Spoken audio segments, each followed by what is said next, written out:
blah, blah, blah. This is art in its time, Washington, D.C. This is the fourth of the series. The series. It's going to contain several collections. We spent several days there. We're going to begin with the Phillips collection. Yeah. Here we are. Here's the Phillips collection. Now, this was started actually. Duncan Phillips was born in 1886. He died in 1966, and he gave it to the Washington State as a collection in as early as 1921. So it was to be seen by the public for quite a long time. Now, he'd been a very, very enthusiastic supporter of the French, particularly Matisse and Degas. Two examples you see here. Now, these two, the first one is a ballet, the Spanish ballet of 1862. Now, why I've put them together is because they are, in fact, 10 years apart. The Degas is 1870-72, so literally 10 years later. And I think it's interesting just to look at the difference in the way the paint application is put. Do you see the clarity of the blacks and the whites on the Manet as against the much more diffuse color of the almost blurry Degas work. Okay, let's see the next one. Now, this is the Phillips. This is possibly the pride of the Phillips collection. Now, many of you may or may not like Renoir, but this is possibly, I think, Renoir's greatest picture. It's one that really contains all of the things that make him so special. He really was a very, very, very good figurative painter, particularly three-dimensionally. Now, this one actually includes all of his best points, his color, and more especially his kindness. He was a great center of this group. He was always a very, very great man. And here we see him surrounded by his friends, because most importantly, on the lower right here is Caillebotte. Now, Caillebotte is going to be Jules Caillebotte is going to be very important. He's a wealthy young man, but he was also interested in art. And he became a minor artist, but much more importantly, at the times of their extreme poverty, he was one of them who would always be relied upon to lend them the odd 100 francs to pay the rent and so on. So he's very important. And on the left, an equally important figure, because this is his wife, Aline, holding the little dog. And this luncheon is all taking part just outside Paris, in a hotel, in a restaurant called Furneaux, and it's at Chateau. And this is the whole group of them are there. And I'm not sure, I really don't know whether that figure on the left is Monet or not. I don't know. Okay, next one. The picture instead was painted, by the way, in 1880. Are you talking about that? No, this one. Yes, I'm not sure. Okay, next one. Now, this one is really a splendid picture.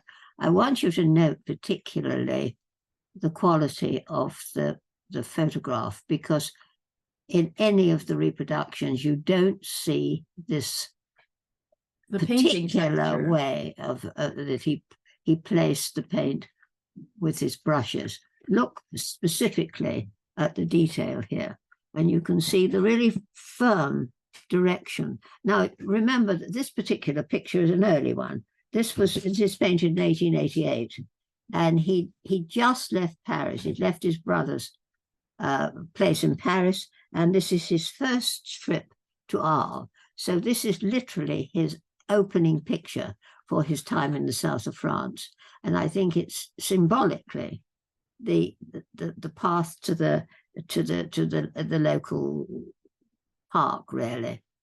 Okay, it's beautiful. The colors picture. Are also really lovely too. Okay. Kind of the coloration, the different tonalities, and then the blue, the center here. What is interesting now, the next one is a really one has got to remember that for the Impressionists, Cézanne stood in the position that Raphael stood for to the Renaissance. all the way through we'll be looking at today, everybody we were looking at today was looking at Cézanne as their leader and their teacher, really. He died in 1906, and in his lifetime, he had hardly any support at all. His first important support came by the dealer Vollard, who had a big exhibition in 1895. This is quite literally when the rest of the world, well, the rest of Paris began to see him. And from that moment on, this is when the young artists all looked at him. Now, the one on the left is one of the very typical middle period Cézanne's. It's a still life with pomegranate of 1890-92. Most especially, notice the lack of single-eye perspective. Yeah, single-eye perspective. It's much flatter, and this is what is going to be picked up by the others. Now, the other one is for the new generation almost more important, because it quite literally shows how Cézanne would begin a composition. Notice that the classical horizontal line, and particularly the brushstrokes, because this is the sort of thing they'll be looking at. Okay, next one. Now, this one is an equally strange, a very early picture. This is a very early Picasso. This is 1901. He'd been to Paris, just been to Paris. And this is really, as you can imagine, he's been looking at Degas. And this particular one is the Blue Room, the nude in the Blue Room. And it's very unusual because it's so early. Now, the one on the right is Matisse, the studio. Now, look at this particular composition, because this actually is a studio which is actually at the Quai Saint-Michel. Looking at the background there is the Louvre. Now, the point about, sorry, it's Notre Dame. What am I talking about? It's Notre Dame in the back there. This here is Notre Dame. You can see Notre Dame. Now, this particular flat, there are actually two rooms, and one he slept in, and the other one was a studio. And later on, when they were absolutely stony broke, he and his wife, and eventually they rented a flat above. So this became, for almost 15 years, this became the Paris flat really of the whole family. Mm-hmm. And this particular one is sort of mid-period. This is 1915. This particular one is 1915, but he actually began it he actually got it for the first time in 1907. Okay, next one. Now, this is much later. This is a large Giacometti. This is middle-late period Giacometti. It's a large head.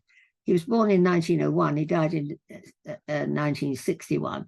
And this is 1960. So this is a very late head. The one on the right is an unusual one to be in the Phillips collection because he's an American painter. It's Richard Diebenkorn. It's the girl with the plants, with the plants of 1960. Now, he was a San Francisco Bay Area painter, mostly local, mostly painted always in California.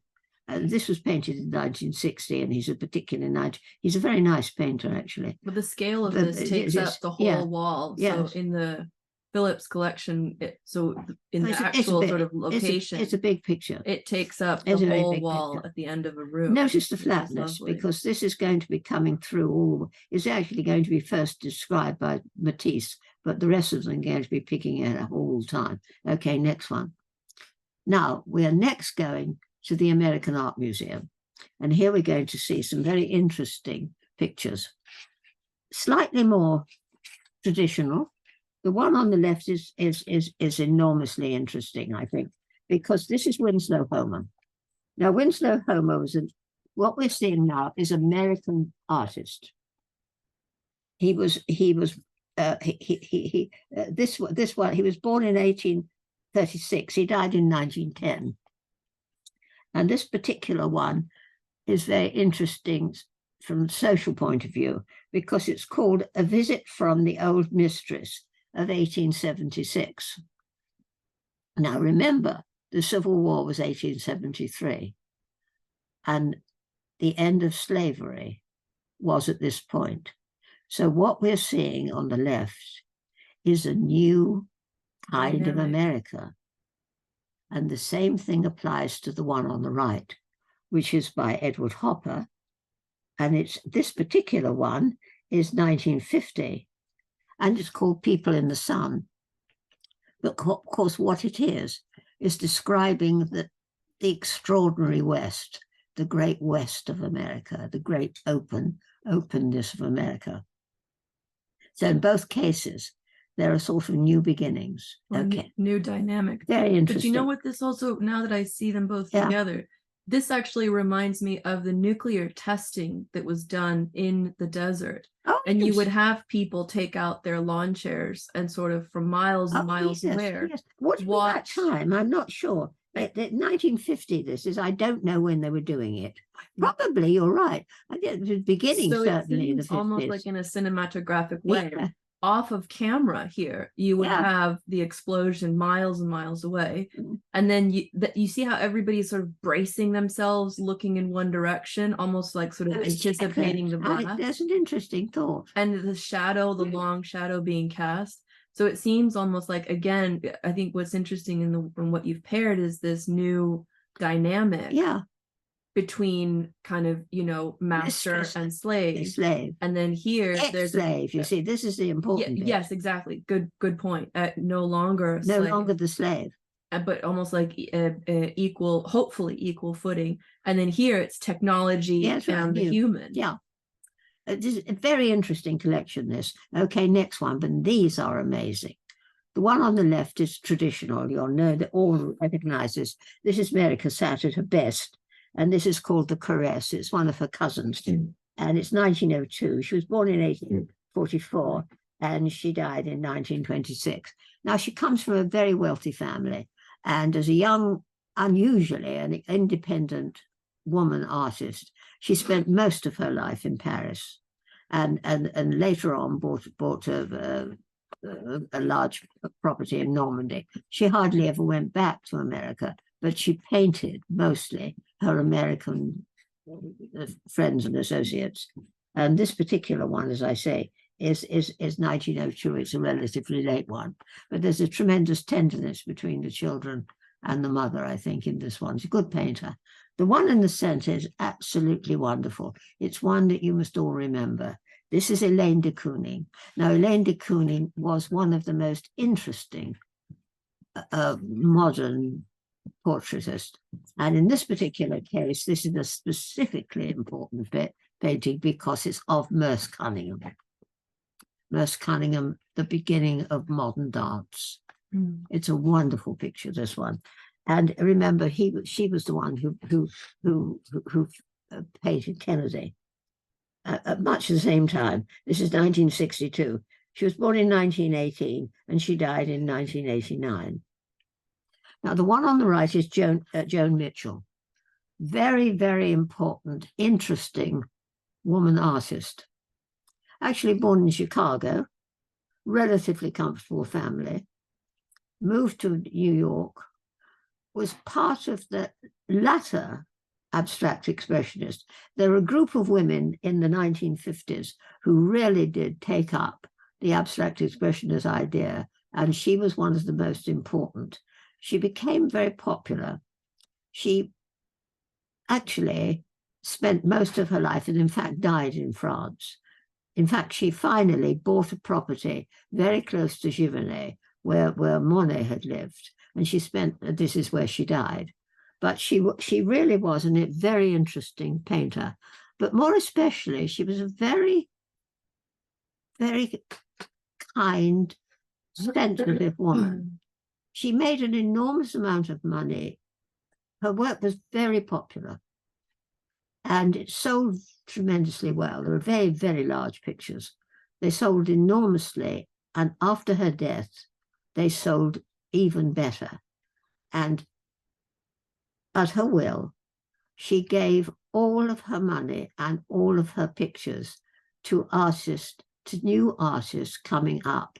and there's an innumerable amount of painters who she's helped after her death. She's a very important lady. Did you not watch something on her recently? Was that on? Yes, I think we might. I don't remember, but she's very worth looking into. There's a very interesting book called Ninth Street Women by Mary Gabriel, and she's part of that.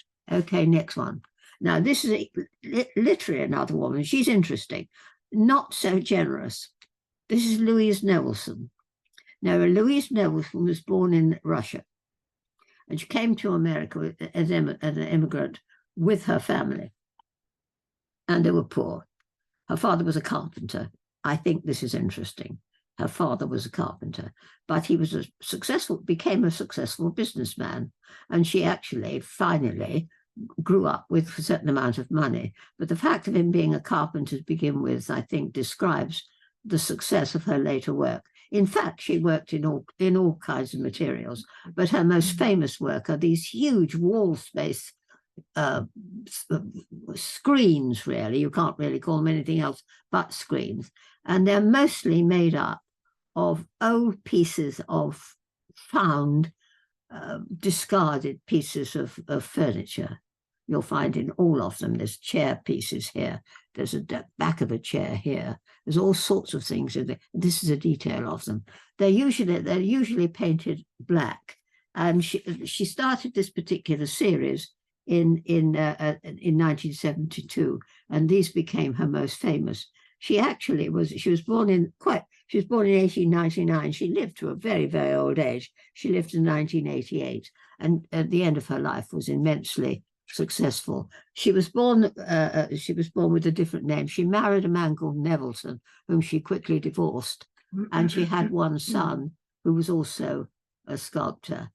But I don't think she was as generous with her fortune when she died. Okay, next one. But we did throughout the whole US yes, tour, we did enjoy her. We were taken, aback by just how powerful her pieces are in person, because this is one of the largest ones that we saw of hers. They're absolutely enormous. They're absolutely enormous. For having to handle that scale compositionally, she's incredibly skilled. I mean, the fact that everything's sort of well balanced. Oh yes, superbly. And she worked all the way through it. She worked in painting too, and printmaking. Actually, you see, the interesting thing about her was, as I say, she came from Russia. And when she came to England, she was 13 years old. We're talking about the early 20s, the early 1920s. She spoke Yiddish at home and English at school. And so she was always, if I can put it this way, slightly separate person. And the fact that her work, her best work and her most famous work is wood, I think is responding to the fact that her background, she's an outsider. Her background, of course, her father was a carpenter. Yeah. Okay, next one. Now, this is the most wonderful series. Now, you've got to realize how important Diane Arbus is. She's one of the very, very first photographers who particularly photographed the ordinary, rather underprivileged people. And she always made friends with them. So what you're seeing here is a photograph of a friend rather than just people. And this makes these people these photographs so incredibly tender. She died very young. She was born in 23 and she died in 71. And the young Brooklyn family is 66. And that very sweet, rather frightened young man is the boy with the straw hat of 67. She's very, you can talk about the photography if you like, but I particularly like the expression on this little boy's face. I find these absolutely charming. And in terms of photography, I think they're very interesting too. And she was also, because of the way that she was working, I think it was a Brownie Kodak. But the whole point was of the way that she worked is that the camera was held not at eye level, but at abdomen level, like she held it at her In chest fact, was a level. Rolleiflex. I read this up. Rolleiflex. Now, okay. one thing that I forgot to tell you Okay, is that I don't know whether this is important, but she strangely used the flash in daylight. This is what they say. It made a certain kind of. Yeah. Which is very interesting. Now this is really interesting. This is Toni Morrison, great writer and politician, tremendously important in the racism. An activist. Yeah, she is an activist. Yeah. She was born actually in 1902, and she died in 2006. No, born in 1932. Sorry. She the most important thing is that she's a great writer, and she won the Nobel Prize. She won that virtually every prize that's possible, and Obama made her part of the government. She's a very important woman. She wrote The Bluest Eye and the Beloved. I think it was The Beloved. Yeah, Beloved. The Beloved was the most important. That's true. And actually, just to say, it was the arrangement of the museum, the American Art Museum, was rather strange because it was coupled with almost like the equivalent of the National Portrait Gallery. That's right. So this was in the portrait collection section of the museum.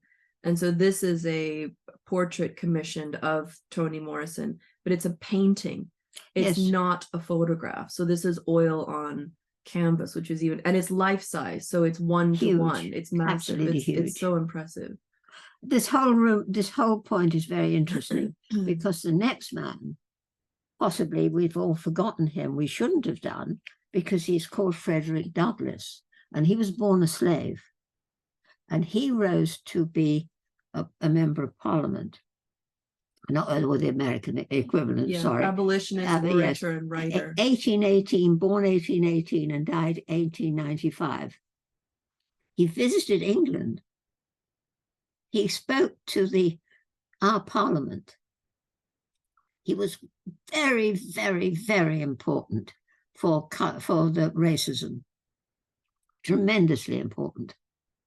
So he was important for the abolitionist movement and African American rights, civil rights. And they were saying, and very interestingly, a great supporter of women's suffrage. As part of the civil rights movement. Yeah, exactly. Very interesting man. This is 18, by the way, this particular one is 1891, this photograph. Okay, next one. Now, this man is even stranger. He's called Nick Cave, and he's everything. It appears he's a musician, a dancer, and obviously an artist.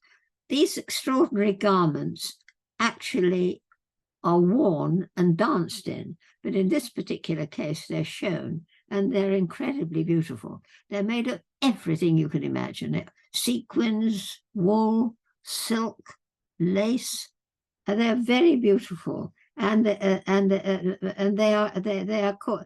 But he's a performance man. They're called the sound series. They make a noise as they move.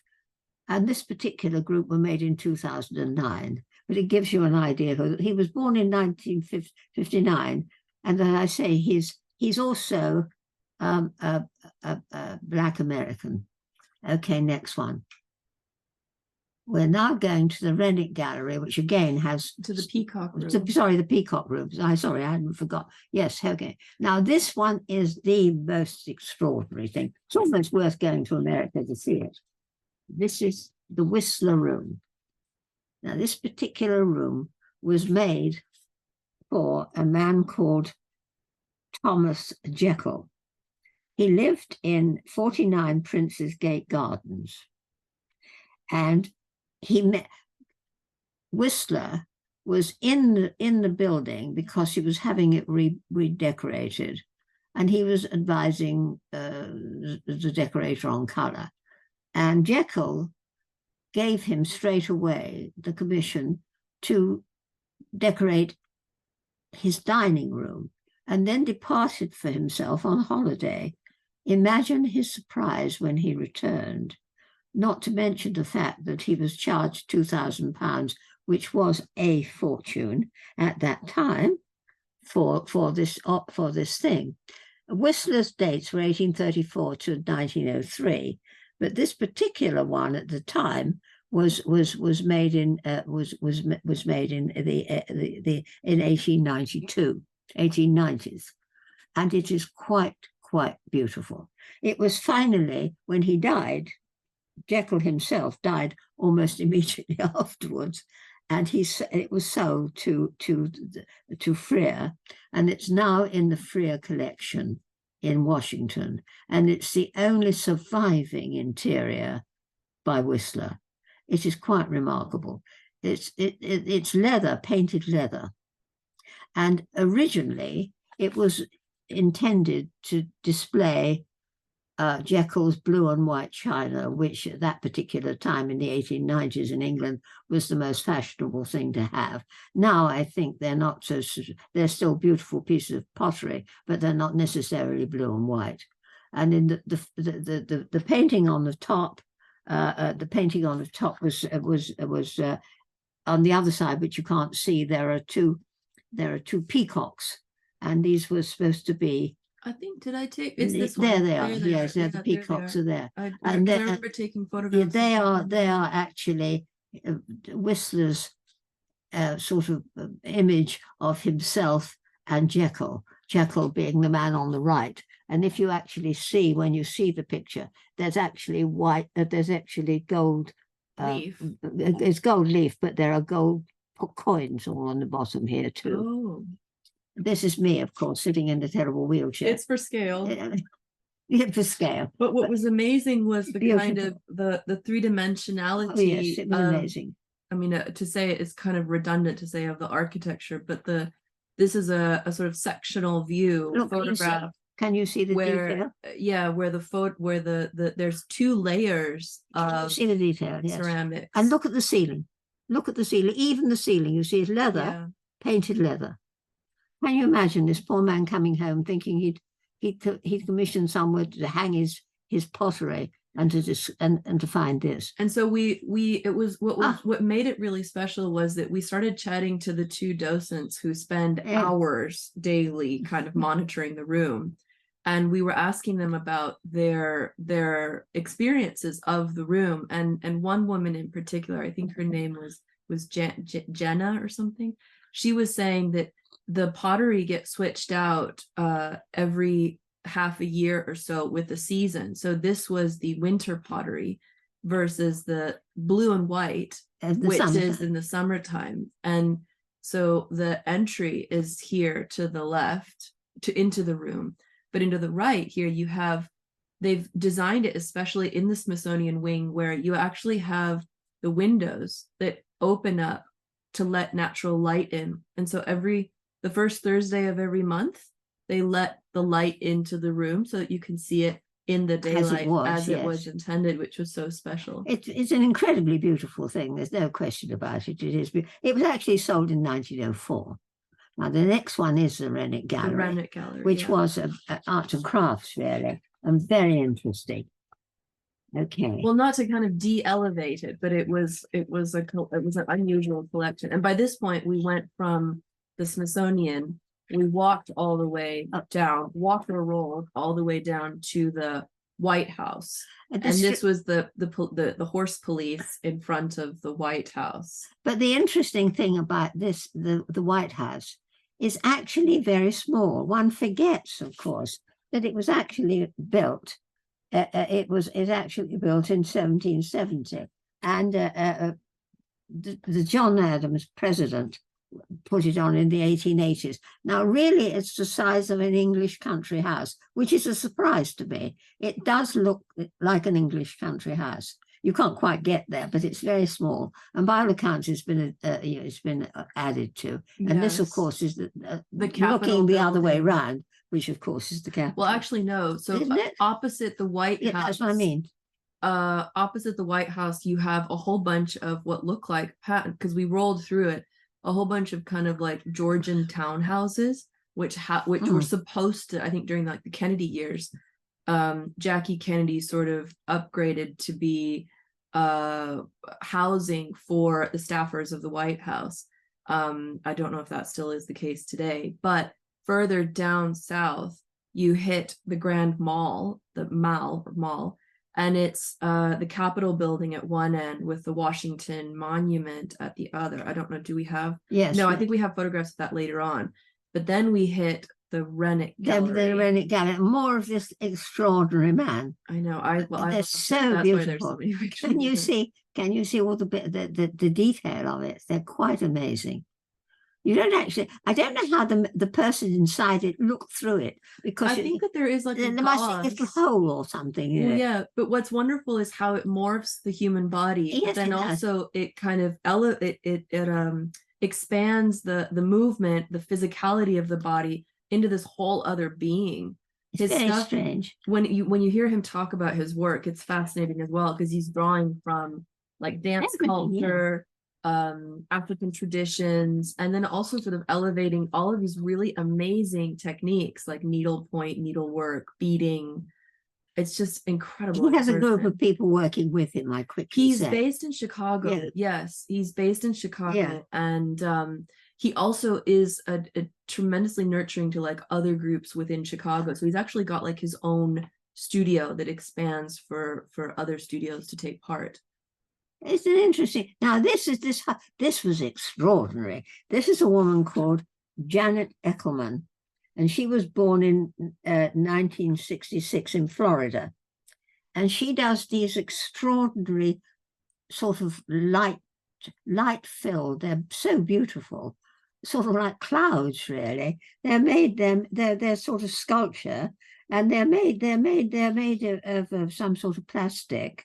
Polyurethane, they say here, and they're lit in this particular way. You can see me for detail again, the scale of this thing in the room. It really does make an extraordinary feeling. Perhaps the most expressive was the next one, which is the most interesting thing. She's called Beza Butler, and she's tremendously important because she is political, and also she is using fabric as an art form, in particular, this kind of.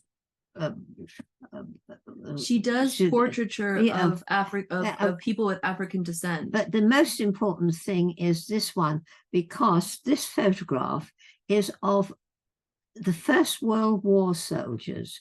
Now, one forgets that America was in the First World War, not for very long, and I also didn't realize that there were Black Americans in it. But this particular group were called they were called. Sorry, I have to have the spectacles on. Can't read my own writing. Isn't this terrible? This particular were the 3rd Infantry. And they, as I said, they were for the World War I. And what she did was take from this photograph, she put it on this amazing cloth, and here are all the portraits, and there's a detail of it. They're quite remarkable. It's enormous. It's 13 feet long, and they're life-size figures. It is very, very beautiful. I think she was born in 1973.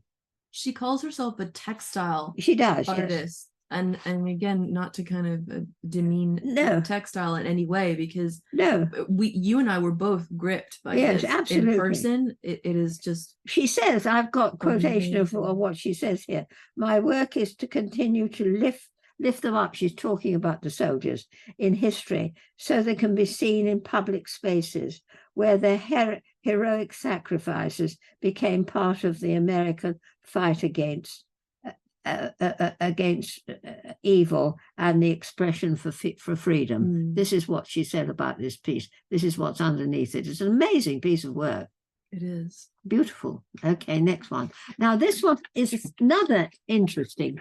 This particular lady is called Maggie Thompson, and she was very keen to describe her Native American blood. Her father, it turns out, is 3/4 Native American. And so the way that she decided to do this, he just died. But before he died, they took blood. They took blood from her and her grandmother and so on. And what this is about is the amount of, this is so strange, the amount of Native American blood there is in the blood.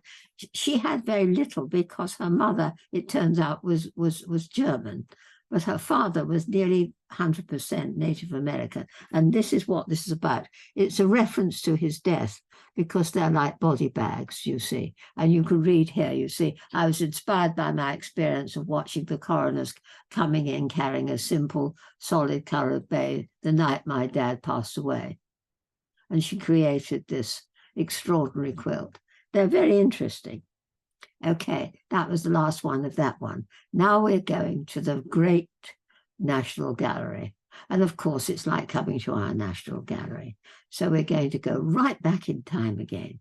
Now, here's the outside view of it. You see, you can see in the background what's it called? That's the Capitol. That's the Capitol building. Yes. So you can see exactly how we are. And there's the interior, which is so beautiful. Okay, next one. Now, this is, again, one of the really great paintings that they've got. Well, you have to understand that this particular Bellini was the last Bellini he painted before he died. He was 90 years old. He was therefore not able to complete it himself. And so the landscape is by Dossi Dossi, but more importantly, the figures are by the young Titian. So you've got this incredible Bellini. It's the Feast of the Gods. It's one of the most important paintings. It was painted in 1514 and 1515. And you can say that it really began the Renaissance in a particular way. Pay particular note of this figure here, because this figure is the beginning of all of the nymphs that were going to be Titian and later Renaissance painters. It's a beautiful painting, and this is a very, very good slide. It's one of the most lovely slides I've seen, because you do get a sense of the brilliance of the colour. Look at it. Isn't it extraordinary? Look at that light background, that extraordinary cleverness, putting the light background, the trees in front, that splendid little bird. The whole thing is exquisite. And the fact that the colors have not dulled at all. I mean, it's obviously cleaned, but still. It's quite remarkable. Now, we come into the first room. And one of the things that's so interesting is to compare a Dürer with a Holbein on the right and Dürer on the left. Look at the humanism of the Dürer by comparison. Isn't that interesting? This is a clergyman, not a particularly important one. He's called Juan Dorsch, and it was 15 to 16. And the Holbein is an aristocrat, a British aristocrat, although he was a German painter, of course.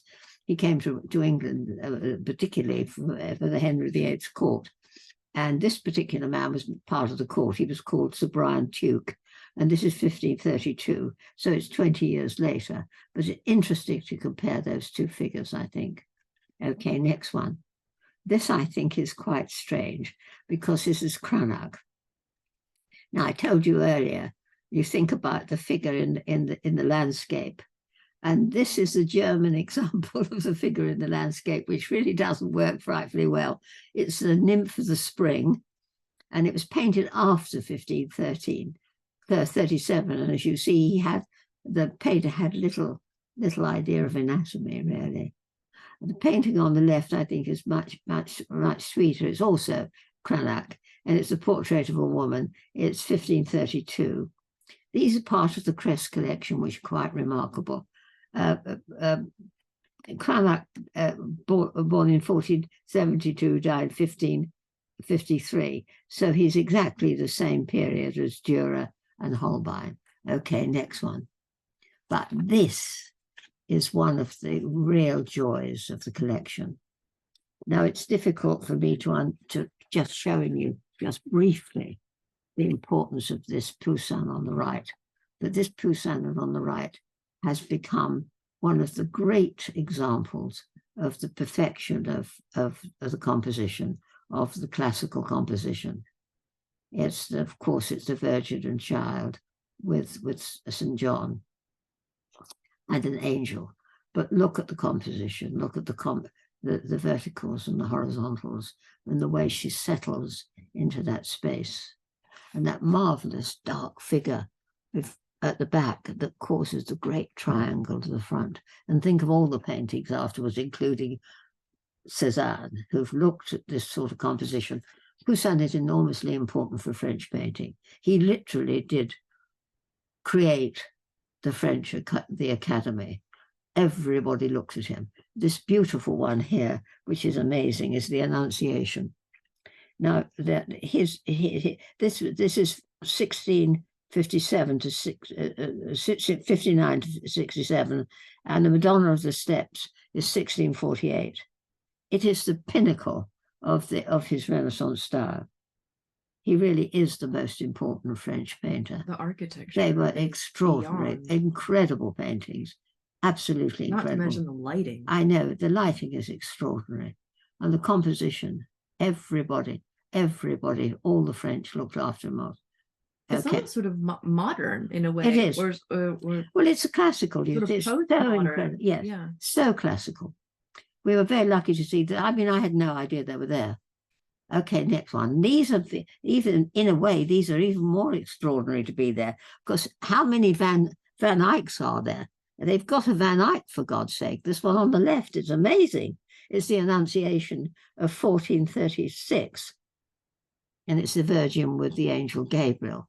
But I mean, what is interesting about this again is you're beginning to see the beginning of the Netherlandish work, but much more importantly, the beginning of oil painting. Oil painting came from the north, not from Florence. Florence were using fresco. It was the Northern Renaissance who began to develop oil painting. And the one on the center, again, is a Netherlandish painter, and this is Roger van der Weyden. He was born in Belgium and he died in 1664. And so he's the period just later than the Van Eyck. The Van Eyck is incredibly beautiful. And I think that portrait on the right is wonderful. Again, it's Van der Weyden, and it's 1460. It's so beautifully composed. Of it, yeah. Beautifully composed. Okay, next one. And this is the only Leonardo in America. But what a Leonardo. This is an intimate one because it's a portrait of Ginevra de' Benci. Now, she was the bride of his patron, or his patron's children, Nicolino Bernardo. And it's to commemorate her marriage. She was probably age 16. And it appears that the juniper bush is a reference to her virginity. But what is so interesting, you actually do get a sort of a landscape at the background of the area by Milan where she comes from. And at the back, this is the family herald of her own thing. And the interesting thing again is the symbol of the juniper is that beauty and virtue. It's a beautiful painting, but of course, the glory of the Vermeer, one of the loveliest ones. Now, this particular Vermeer is interesting because it's a reference to the Last Judgment. The painting on the back is the Last Judgment. And the woman is weighing good and evil on the scales. But marvelous piece of painting. Again, really the photographs of Mark, don't you think they're wonderful? Well, thank you. Look at the quality of working with great stuff here. It is extraordinary. This is tremendously important, you see. the scales. But here he transforms physical material into just being light. Yeah. Like the pearls are simply dots of light, of reflection, basically. Just extraordinary. And the edges of the scales, it really is just look at the hands. I think it's just amazing. And to think also that the only light coming into the room is from this like the beyond the curtain. Where's that little one from the left? Yeah. And it's incidentally, this particular one is 1663. Now what we're seeing now is a change of power in terms of the world. It's moving away from Italy and going into the Netherlands. Now why is that? It's because the Dutch had the best fleets in the country, and their ships were going all into the Middle East and bringing back all the spices for the rest of Europe. And so for this particular period, the Dutch had their golden age. And this is a time when all the great painters come. We're seeing Rembrandt, Vermeer, and here we're seeing on the right one of the earliest contemporary landscapes. Now, this is a Claude this is a Ruysdael landscape, and I've backed it with a Claude. Now, Claude is a classical French landscape coming from the Renaissance. It has a particular kind of imagery. It's always got a little story in the front here, and it's usually classical. And this is a landscape, it's called the landscape with merchants here. Again, it's the Crest collection, and this is 1629. Now as I say, we've gone to the Netherlands, to Holland, and this is Ruysdael, and this particular one is 1649, so it's 20 years later. Now, why this is important for the British is because this is what this is the painting that both Turner and Constable looked at, this Ruysdael, particularly for landscape. And this particular one is landscape with a ferry, and it's 1649. I think they're a good pair. Okay, next to, here again, an interesting pair. On the left, of course, it's Van Dyck, but more especially, it's Queen Henrietta Maria, the Queen of Charles I, her page boy, who is Sir Geoffrey Hudson. He was aged, surprisingly, she was aged 24. He was a little boy when this was painted. It's a beautiful picture. It's 1633. But the one that perhaps is interesting is one I didn't know at all. It's an early Rembrandt portrait of his wife. This is Saskia van Arneberg. She died in 1642, and this painting was painted in 1634 when they just got married. It's a very tender painting, I think. Unusual, isn't it? It's very soft. Yeah. Lovely picture, this one.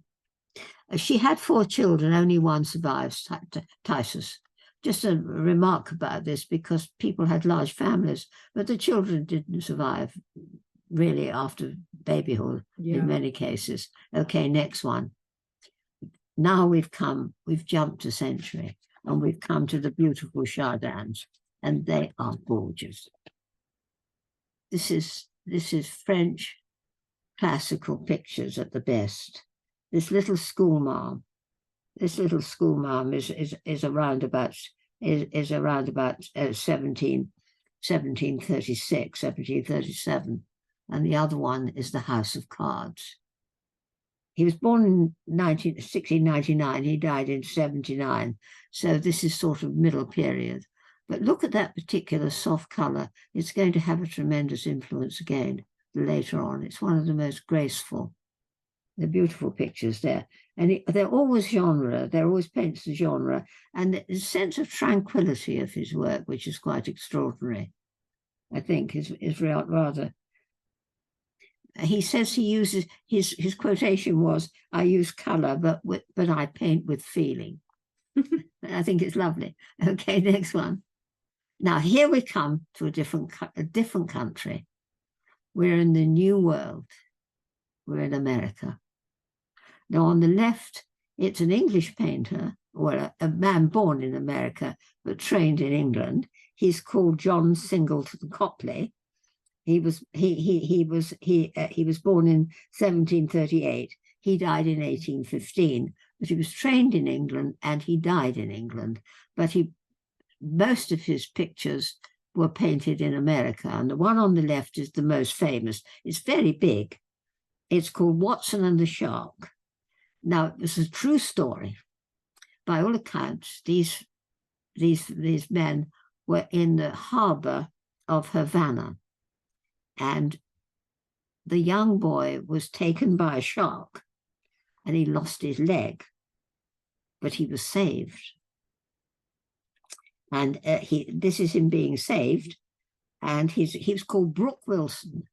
And with one leg, he went on to be the mayor of London. He died in London, so he lived through it. But I think that's an interesting picture. And this particular one, as I say, the particular picture is 1778. Now remember, this is just after the Civil War. Now the one on the left, this is still when England's, I've got my history a bit muddled. This is when England, of course, was, America was a colony. The one on the right is 1868, when, of course, it's American. And this is Caleb Bingham. And this is called the Jolly Flatboatman. Now, Caleb Bingham is very interesting. He was born in 1811, died in 1879. He's called the soldier painter because he was trained as a soldier, and he actually fought in the Civil War. And the most important thing is what he was of the group that fought against slavery. Now, he was always known in his lifetime as a Missouri painter, because he painted basically his local area, mostly the Mississippi River. And this one is the Jolly Flatboatman, and I think it's lovely. This is 1846. This is very, very typical of Caleb Bingham. He's worth looking at. He's a nice painter. Okay, next two. Now, again, we've gone back to Europe, and this particular one, which is a rather interesting painting of Napoleon, because it's a propaganda piece, because he used to tell his subjects that he worked all night and he never slept, so notice the time on the clock. And it's in his study in the Tuileries, and it was painted by Jacques-Louis David, and it's 1812, just before he will be demoted and sent into exile. The painting on the right that was 1812, is the same time. And this is one of the aristocrats of the French Napoleonic Empire. He's the master of Argenté, and this is 1810. But this is Ingres, and I think it's a rather beautiful portrait of Ingres. It shows the difference between the sort of the propaganda picture and a real portrait of a real man. It's a lovely picture, this one. Okay, next one. Now we come to our period. And of course, some of the most interesting and the strangest Manets, because here we see Manet coming into his own. He's traveled to Venice and he's seen Velázquez for the first time.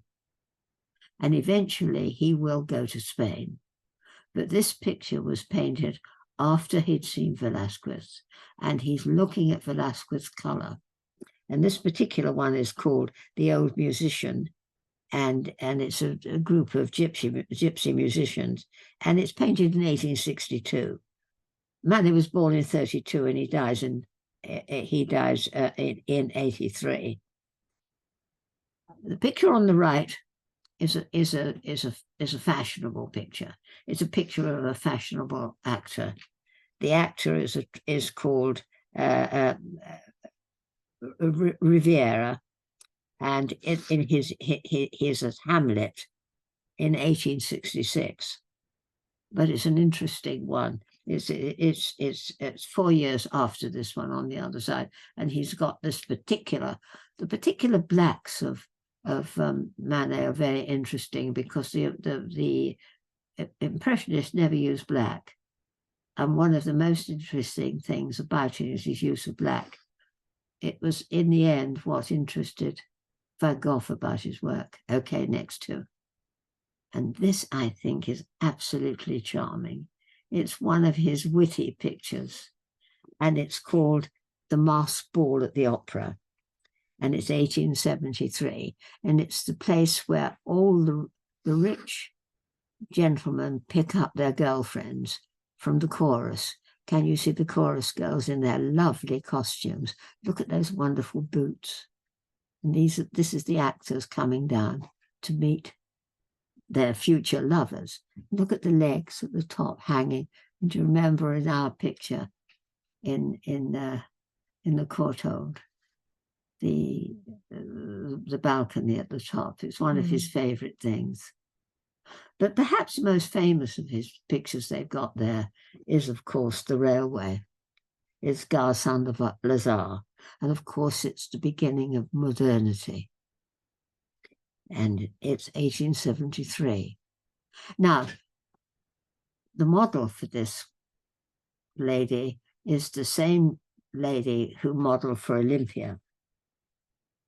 And she's called, I think she's called Jeanne Auguste. And it's really very, very beautiful, this one. Okay, next one. Here we have a couple of very intimate,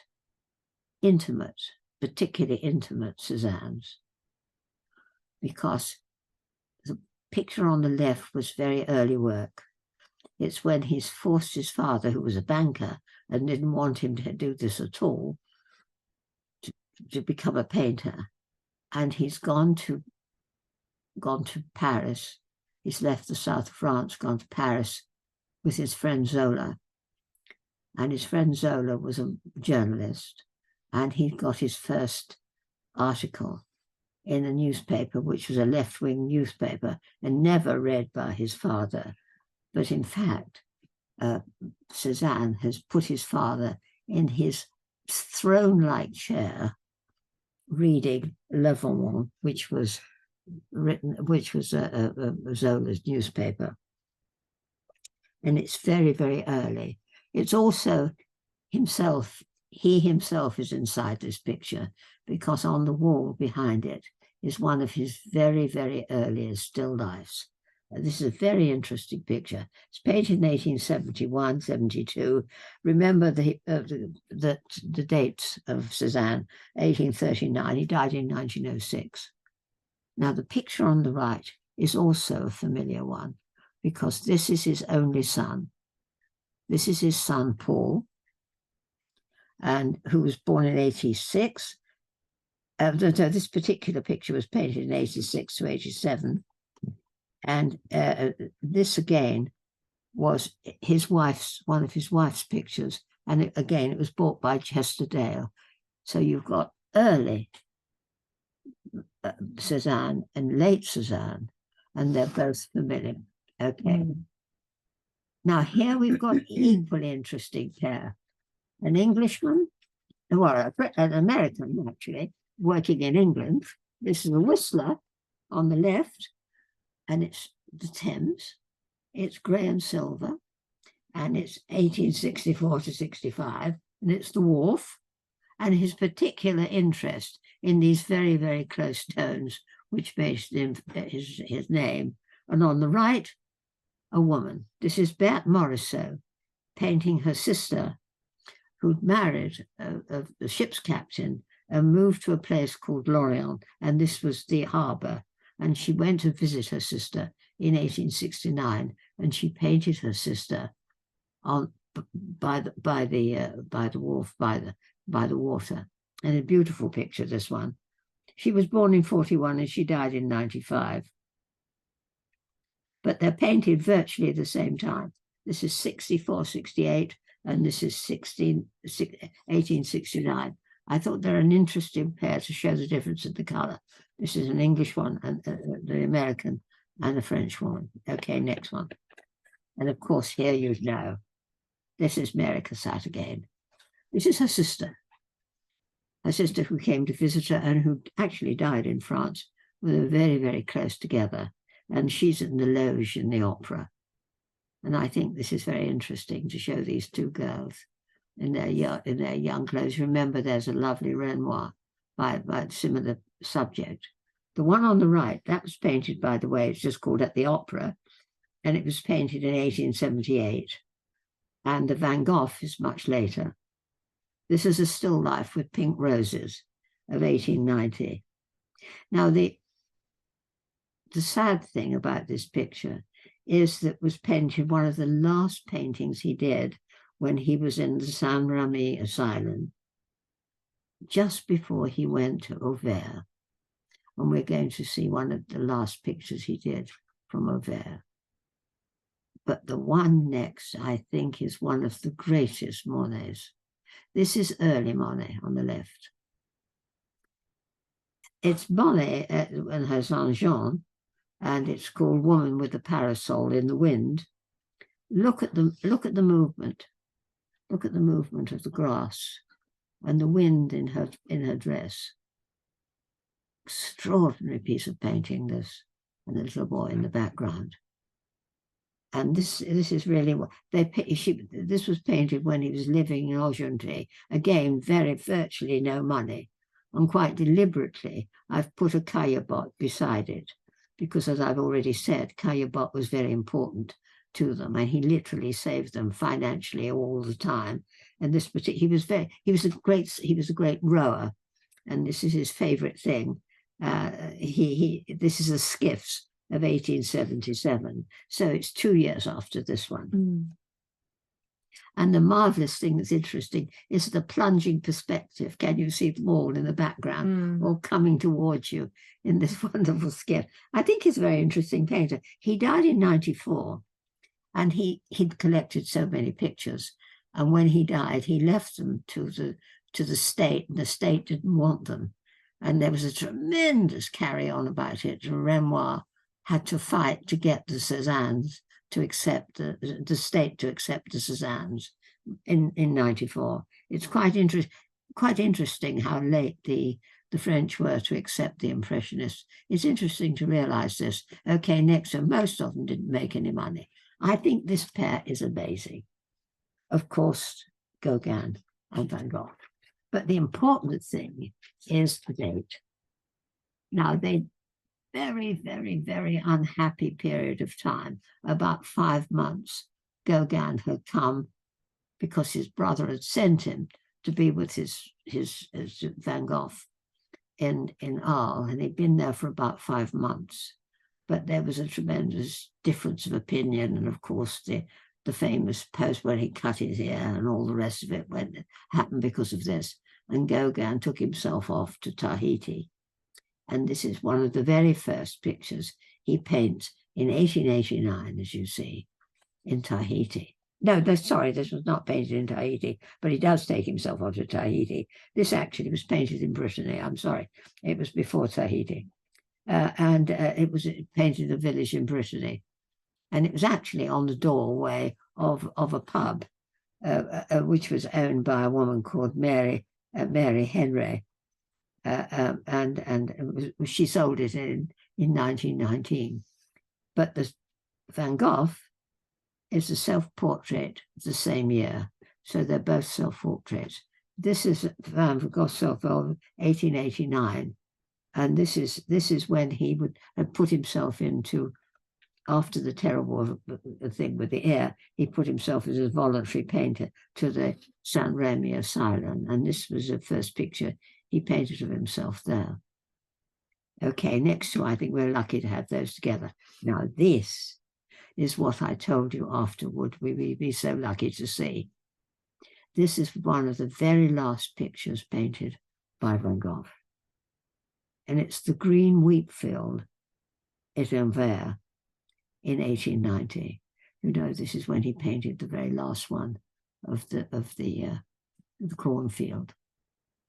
And on the right, we've got Gauguin in Tahiti in Tahiti by the Sea of 1892. And this particular sight of women, at this time, women did go to swim, but they always swam fully dressed. But in Tahiti, they actually took their clothes off. So this was considered an extremely sort of slightly rude picture, because it's women bathing naked. And this is what he was looking for in Tahiti. Okay, next one. Perhaps one of my great favorites. This is Henri Toulouse-Lautrec. This marvelous, marvelous look of the local nightclubs. Look at the one on the left. Isn't it amazing? Look at this woman in her dress beside. And this marvelous, he's one of his friends. He's called Maxine de Thomas, and this is 1896. But the one on the right is marvelous. This is the medical inspection at the Rue de la Moulin, the brothel. They're both oil on cardboard. Aren't they absolutely wonderful? Mm. Okay, next one. The pastel is just such a wonderful material. Extraordinary technique. Okay, look at this one.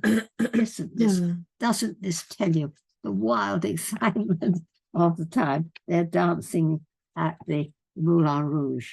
They're dancing the bolero, you'll be glad to know. And this is 1895. Look at that lovely expression of the faces of the people, that wonderful dance. And the detail is we're so lucky. So this is 1895. Now we're moving forward a bit. The next one shows one of the very few impressionists who made a lot of money in his lifetime, and this was Monet. And this was Monet at the time of his great success. He's visiting London. He's staying at the Savoy. He's looking out of the window. And one is Waterloo Bridge on a grey day of 1905, because one of the things that the artists liked about London at that time, difficult for us to realise, was the extreme fog, because everything was burned by coal and you could hardly see yourself at all. And certainly when I was a young woman, it was exactly like that. And the one on the right is the Houses of Parliament, of course, but it's 1903, the Houses of Parliament at sunrise. And I think these are lovely. He died in 1926, but he really was tremendously successful and enormously important for later artists too. It's nice to know that. Okay, next one. This is going to be a surprise. You remember we looked at Winslow Homer to begin with. Now, Winslow Homer on the whole would never think of him as a landscape painter, but this particular pair of birds I think is quite remarkable. It's called Right and Left, and in 1909, so it's a year before he dies. Unusual, but the one on the right is a surprise. This is John Singer Sargent. You know, next term we're going to be talking about Sargent and fashion, and it's very unusual to think of Sargent as doing landscape at all. And this is when he was in France, and it's a Saint-Plan pass, and it's 1911. He died in 1925. He was born in 56. It's a nice, very clear, lovely, clear painting, isn't it? It is. It's a nice painting, that one. I think we almost were kind of extrapolating and sort of thinking of it as almost an impressionist, because when you look at it up close, it's got the... I think it's clearer than that. You've got bits of Manet on it, you see. Yeah. The colours, there's a lot of black. But it is it's a lovely. Both of them are amazing. Okay, next to. Now, this is me being pushed into the East Wing by our friend. There's a kind of connecting corridor. Yes, it's very splendid. Where you also have like a cafe. Yes, it's very so splendid. Both the contemporary and... Then we're now coming into the modern bit. Again, we start with an American, this time George Bellows. And this is the blue morning fog. This is, of course, New York. And this is New York in 1909. He was born in 82 and he died in 25. But he was again, you're going to see some really American artists who, although they've been to France, some of them went to Paris and didn't even get involved with the contemporary work. These are American artists. This particular one is very nice. Now, the next one is a great surprise. This is Matisse. Now, what is so interesting about these two? On the left, you've got Madame Matisse being painted by her husband, but very early. This is 1901. But the plumed hat is 1919. Now, what you're beginning to see is this gradually, it takes about an entire lifetime to finally invent the flat pattern, take out the realism, and we're getting towards it in this one. This is much, much flatter, quite deliberately. The edges of the hair and so on. He actually made these ridiculous hats for his models, which he used to sit and paint. Very says this very strange hat, the plumed hat, is 1919. Okay, next one. Now we're going to see early Picasso, and this is pretty rare. The one on when Picasso first went to Paris after Spain, he was most influenced, of course, by Toulouse-Lautrec. I mean, the one on the left could almost be a Toulouse-Lautrec. And again, it's one of the cafes. It's a corner of the Rue de la Galette of 1892. What am I talking about? It is Toulouse-Lautrec. I'm going balmy. I thought it was, for some reason or other, I thought it was that is an early Picasso. So the right is Picasso. Picasso. Yes, Picasso, yes. I'm sorry about Toulouse-Lautrec. that. It is Toulouse-Lautrec. I'm going mad. That's okay. But look at the figure of this one and this one. You see what I mean? This is the family of the Saltimbanques. This is 1892, and the other one is 1905. This is really very, very early Picasso. It's a rather beautiful one. He's going to develop this particular figure again and again later on. This is one of his very earliest pictures. Now, this is a surprise. This is Derain. Now, you have to remember that Derain and Matisse had caused this tremendous scandal with the Fauves. And quite literally, they were painting with colour straight from the tubes. Remember, the tubes had been invented in the 1880s, 1890s, and people were able to work outside. But they mixed their colours on a board. But the Fauves used the colours almost directly on the canvas. No sense of realism.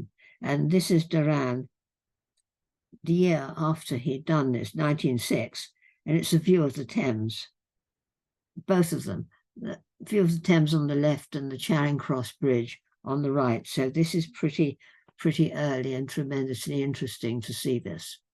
Okay, next two. And the surprise is this one. One forgets that Braque started out investigating colour before he got involved with form, and he and Picasso together began to develop Cubism. But this is pre-Cubism.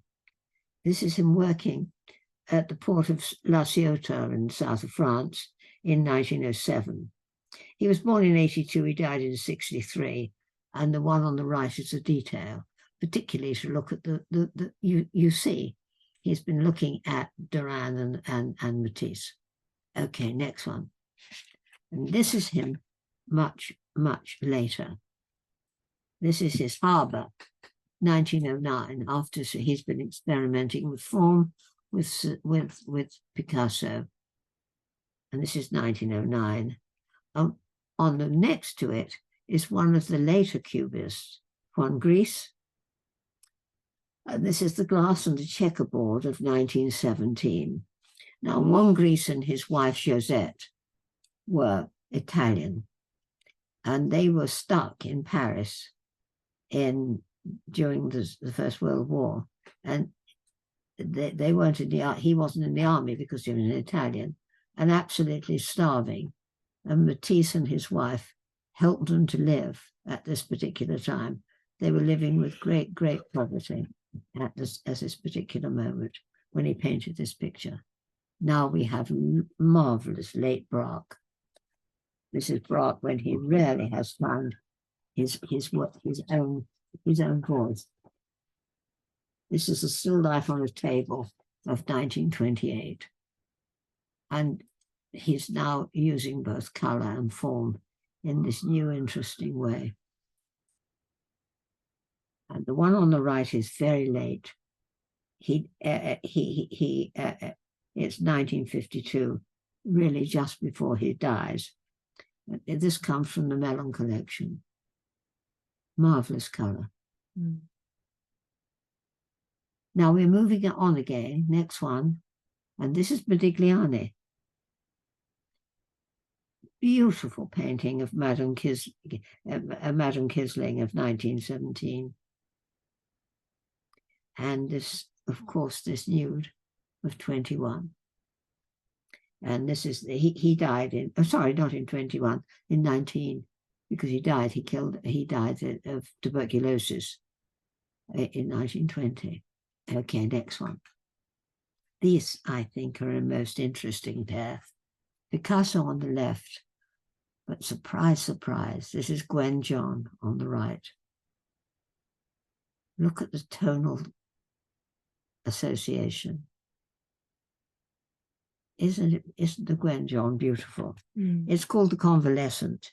It was painted in 1925, and Madame Picasso was painted in 1923.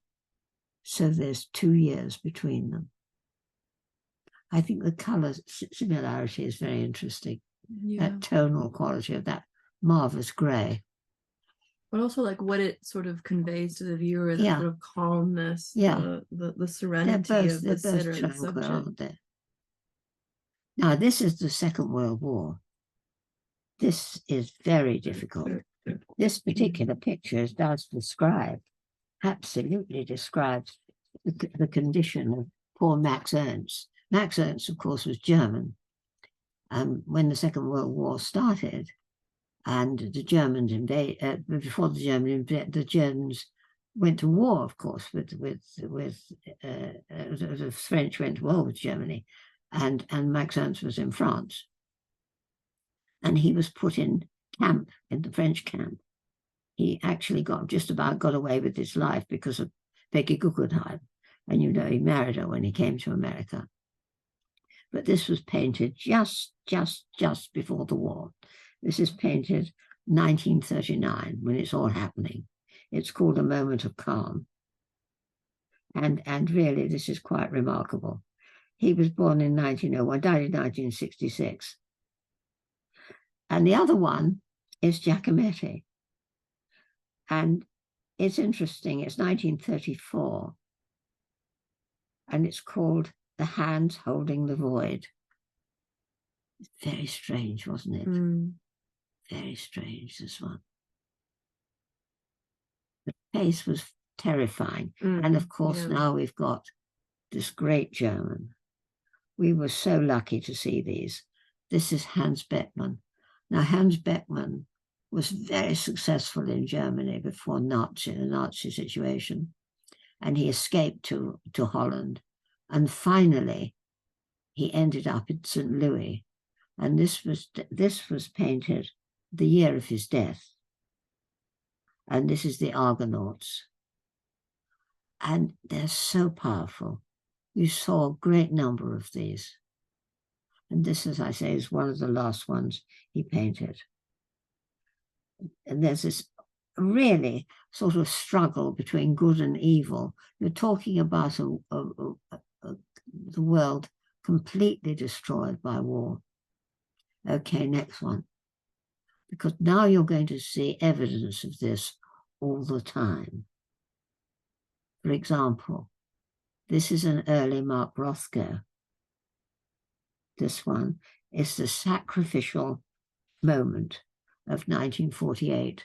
And you have to remember that Rothko left Russia at quite grown up, sort of at the age of 12, and his father was a chemist, and they came to America, but he literally had come through the problems of early communism.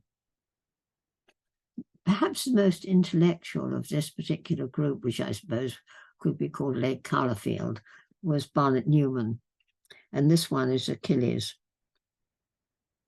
And he's particularly interested in the sense of space. He dies in 72, I think. Rothko in 70. And they were really sort of desperately trying to find their way through this ghastly period that we were all living through at that point. Okay, next to. And here you get Pollock's response to the same situation, because these are early Pollock. These are very early. Very, very early. These are 1951. Very early period. And it's this one is number 7. And you can see a figure. You see at the back here. At first you don't see it so clearly, and then you realize that there is a figure here. And there's a detail, beautiful detail here. This, of course, is the famous Pollock. This is the first one. This is number 1 of 1950. It's called Lavender Mist, and this was the first successful one. The detail is very interesting. You get to see the depth of the color in this one, which is so difficult on the big one. There's an extreme delicacy about it. This is Helen Frankenthaler. You know, I talked about these women, the sort of post-abstract expressionists of the 1950s. And she was always, her images were mental landscapes, really. And this is Mountain and Sea of 1952. She was born in 26 and she died in 2011. Her work is very delicate. But also on a massive scale. These are very large. Yeah. Remember, we talked about Mitchell. I think it's kind of unfair to see them here. It is, yes. It's difficult, isn't it, the scale? Now, oh, gracious me. This is another one with these great ladies. She's called Grace Hartington. And she actually left New York and moved up, I think, to Baltimore. And so was not at the time so well known. She's well known now. It's called Essex and Hester. It's in red, 1958. She was born in 22. They're all about the same age. And she died in 2008. And both of them, there's a detail there. And both of them were involved to an extent in abstract expressionism, but the later stage. That's actually taken from the side, I think. What's this one? No, that one's the one on the left is full on. This one's to the side. So then you have the way that the paint actually lifts up with the palette knife from the. It was very dramatic. These are very big paintings. Yeah. Would you want a cup of tea, Pam? No, eventually, darling, we're nearly finished. Yeah. Now here we're looking, of course, to Pop. And we're looking to somebody who hasn't really survived, I don't think. This was Claes Oldenburg. And at the time, he was using sort of objects, normal objects. And this particular one is a glass case with pies. And again, it's 1952. And he made this sculpture for kind of everyday objects all the time. I have to say, though, you and I commented that this did not age well. It didn't, no. I mean, this we kind of see in graphic design now, so it's become ubiquitous in that regard. Yes, yeah. But this was just, it just seemed like nonsense. It didn't have any relevance whatsoever. Yeah. Now, this is the first time, I have to say, that this happened after pop art, not before. The other paintings we may like or dislike, but they still have relevance. Didn't you think so?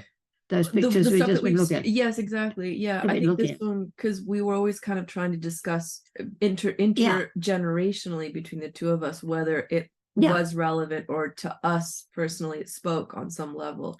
And this was just, I mean, like, mind you, to be honest with you, the quality of the paint, the sculpt, the way the paint was used, I think he used newspaper underneath it. It had a sort of a solid quality. It's a sort of collage. It's called Target.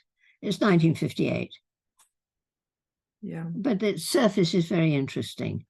Now we get to the famous Warhol, and this was fascinating. It was huge, and its title is interesting. It's called, of course, it's ironic, Let Us Now Praise Famous Men. And it's an early photograph of Rauschenberg's family in the early 20s. They were poor, middle American family. And this was done in Texas. Well, not really middle American, Texas, but this was done in 1962, and this is a detail. It's a lovely detail, look. You see all of them. This is a bit, this was a Warhol of, as I say, 1962. Now, this is a lady called Faith Ringgold, and she was thoroughly irritated by the fact that women artists were not being given any kind of impression. And as you see, I've written here, she painted the American People series, but the American, these were not flattering. It's The Flag is Bleeding, which I think is very interesting. This is 1967. And this was painted after Martin Luther King's assassination. So this again is about race. And she was a black woman. She was born in 1930. And she works in all sorts of different materials. And she also writes. She works in quilts to a large extent. She does this quite deliberately, politically, because she said that this is what the black people could do. They always made their own quilts out of other people's discarded material. Historically. Everything she does. Now, this man, I simply adore. This is David Smith. There's nothing particularly specifically political about this, but it was such a beautiful piece. It's a marvelous photograph. You can see outside, you can see Washington. It's just a sculpture. It's large steel. He died in 65, and this was 62. It's a large steel one. Now we go back to Europe again, but post-war. Next one is Dubuffet. You see how much he did influence the later artists in America. But this is Dubuffet, and it's a Laurent, the images of Laurent. And it's a sort of rebellious attitude towards the conventional world that he was living in, really. He was born in 1900, he died in 67. Interesting. Okay, next one. Now, of course, we've got to Jasper Johns. This is a very strange piece. I don't think we can't really see here. Can you see that this is virtually three-dimensional? Three-dimensional. It's more or less like a sculpture. It's a mixture. It's just called Perilous High. It doesn't mean it. It's encaustic, of course, and silk screen and everything. It's 1902. But this one was an Englishman. This is Howard Hodgkin, and it was Souvenir. It's very interesting. It's joined. It's two bits of paint, canvas joined together. Can you see? There's a piece in the center here, and then it was completed by the frame on the inner frame on the outside. It's really rather beautiful. He died in 17, and it's just called Knightley. I think it's the name of a man. Okay, now we get to a Native Americans. And this is interesting. Look at the lovely title. His name, John Quick to See Smith. Isn't that wonderful? This is called Target. And of course, it's massive. Critical. It's massive. I mean, this is the top of the ceiling. It's huge. Huge. very dominating. You see, I reference Indians being the target of the corporate world of mascots and consumer goods. This is very, very political. Beautiful the stuff. appropriation of Western culture of the very colonized individuals and look, you see, displaced individuals. The title also points to the target on the top. I think what it also did was that there was a huge change, especially within the NFL, the National Football League, to change the names of like Redskins. I didn't know that, or whatever. I didn't, and then what it also does is it advocates that change is actually necessary, because if you do keep those titles in place, then that target remains still present in society, whether it's 10 years ago or 10 years in the future. They're called the Washington Commanders, it says here. Well, Washington Redskins. And obviously Redskins is now considered a derogatory term, so why still call it that? Okay, next one is very interesting. This is also part of this Native American stuff, and it's very strange.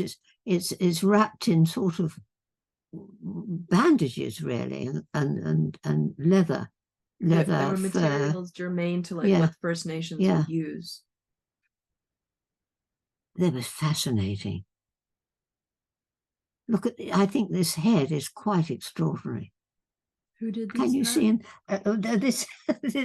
this person with a very strange name? I think this one. I don't. He called Truth. No name. Truth and Honor. George Longfish, born in 1942.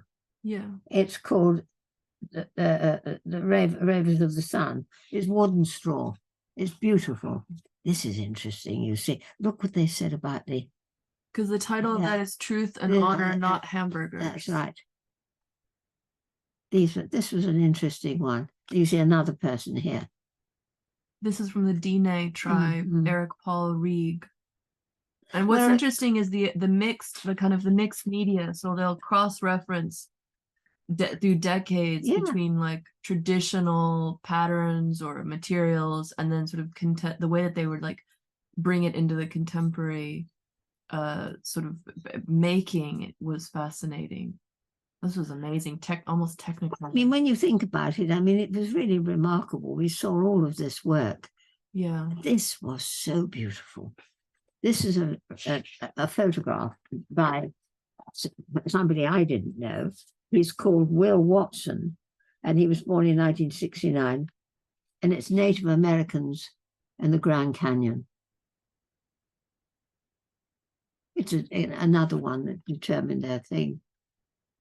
Now, this is at the end, the last day we were there, we went back because our plane didn't leave until late, and we were able to go to the two newest towers.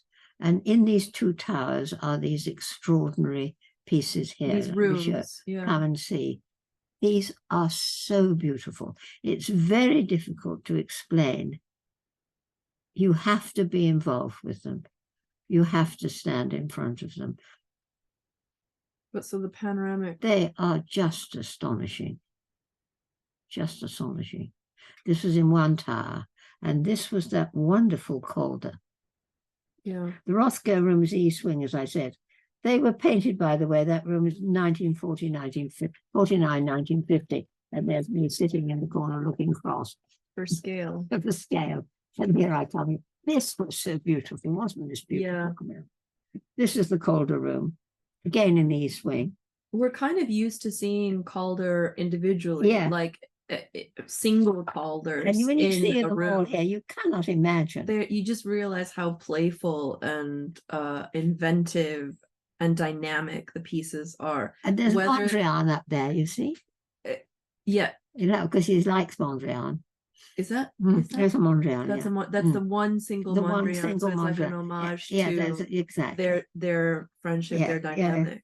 Yeah. Well, it says, you see here, he visited Mondrian's studio in Paris.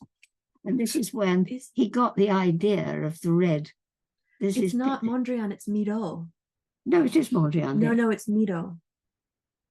He went to Mondrian's studio. This I will quote to you. It's Miro. Well, that might be a Miro, but it was Mondrian's studio he went to in Paris. I'm talking about this painting. Oh, you mentioned that the red painting. This painting here is Miro. Yeah, that's a mirror over there. No, no. This is a no. Sorry, hold on. This is so this is a room full of Calder. That's right. The one painting in the room is a Miro. This one. Sorry. Yes. So these are all Calders. Sort of like tiny. So these are like tiny little scaled ones. Yeah. This one's a huge Miro that kind of projects from the wall. This one as well. The shadows are amazing. And this is the Miro. This is Calder in his studio. That's right. Yeah. Sorry, I thought it was a Mondrian. Okay, back. So we have here the panoramic. Yes, there's a beautiful room. And there's sort of like it goes all the way from like even the stationary ones are so amazing. You've got animals here. I was tremendously surprised by the ones on the floor. The static ones. The ones that sort of were static, yeah. But then like this, it looks like a praying mantis. Yeah, it's amazing. Off. They're really beautiful. Which is almost like a fish over there. Yeah, that one right there. A very beautiful one. And even these, I mean, they sort of look like constellations. So they're scaleless in a way. Yeah, they really kind of interact with one in one scale. That's a beauty one. Yeah. So that's him working. Miro. Yeah. That's him working. Is it Miro? Are you sure? I am sure. Yes, it's Miro. Yeah, so they met in Paris in 1928, where they both had their studios, and the relationship that they had was personal and also intellectual. And so they sort of had their friendship between Paris and Spain. And I think that's why. But he did visit Mondrian's studio. I'm sure he did. But in this room, that one is a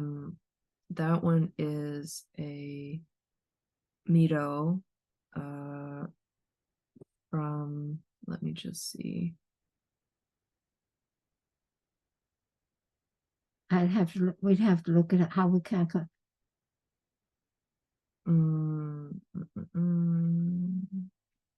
It's unusual for me to make a mistake. Let's look at it.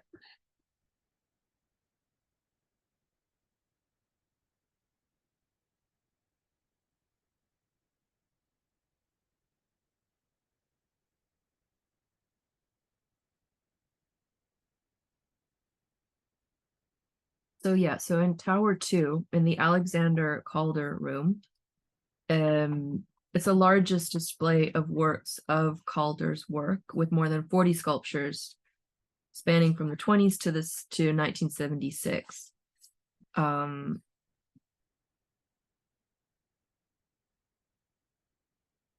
So you're right. So after a 1930s visit to the studio of Mondrian, whose work is on view on the upper level, Calder was inspired to create a series of oil paintings, 7 of which are in the tower installation.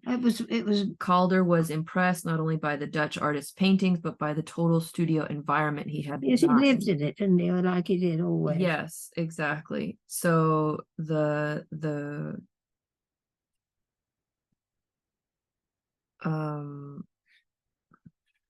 I'm just trying to find what we didn't really. Strangely, have not written this down. We didn't really see we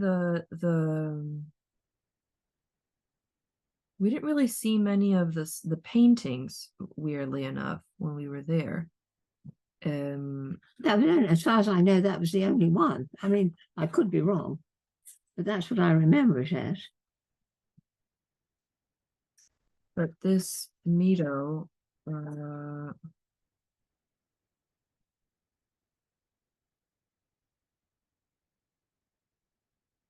I must alter that and put Miro at the top.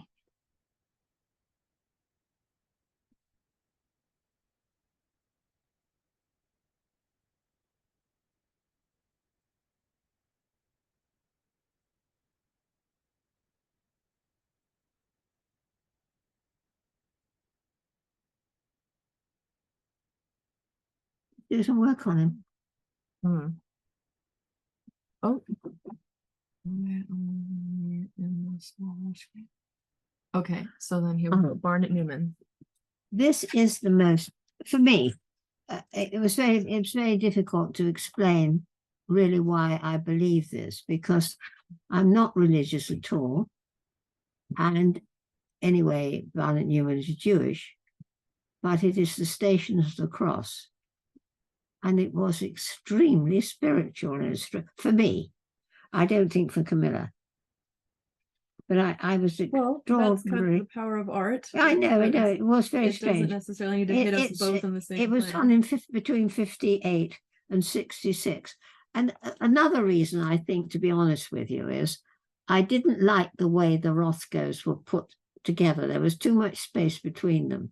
The Rothkos need to be together. I mean, the most amazing experience of Rothkos is go to the chapel in Houston when you are completely surrounded by them. And you get this extraordinary spiritual feeling. You didn't get it in so much in this space because there was too much light. Whereas it works for Newman. I think this is the reason. The space and everything moving worked. From almost like left to right around the room. Yeah. It did work for this. It did. And especially when you realize what each of the paintings represents. Now we're going through. This was sort of done the day before, but we were quite moved by both of these. So we were at the other end of the mall. And then we kind of wheeled down to Maya Lin's Vietnam War Memorial, which was amazing in its simplicity. That was gorgeous. Yeah. You can see the people there being moved by it. So it's a wedge with all of the names of who died. It's very simple. War. But it works superbly. And here I have to say, I was so surprised. This is the most beautifully carved statue. And it's carved by somebody called the Pirelli brothers. It's quite amazing. It really is the most extraordinary. It's colossal, of course. And it was made in 1920. And the image was by an architect, a sculptor I've never heard of, Daniel Chester, French. But it was actually made by these marvelous workmanlike Italian sculptors, and it was astonishingly beautiful. Do you have the name of the sculptors? No, just the Pirelli brothers. That's all I've got. Yeah. They worked on it between 1914 to 1942 when it was 1914.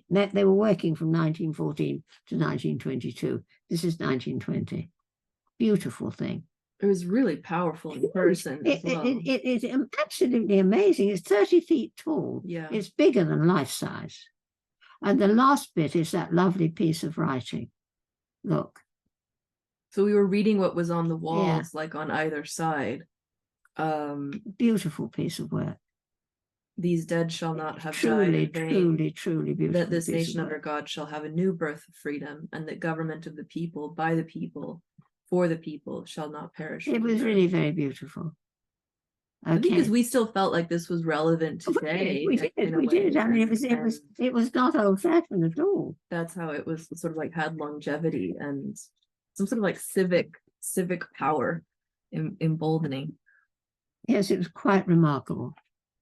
And that brings us to the end of the Art in Its Time, an Experiment collaboration. The last one is the last one was yes, the drink. Oh yes, exactly. This is us about to fly back to home, and that's Pat's white wine. Needless to say, and that's my beer, my cerveza. There we go. Isn't that lovely? I know.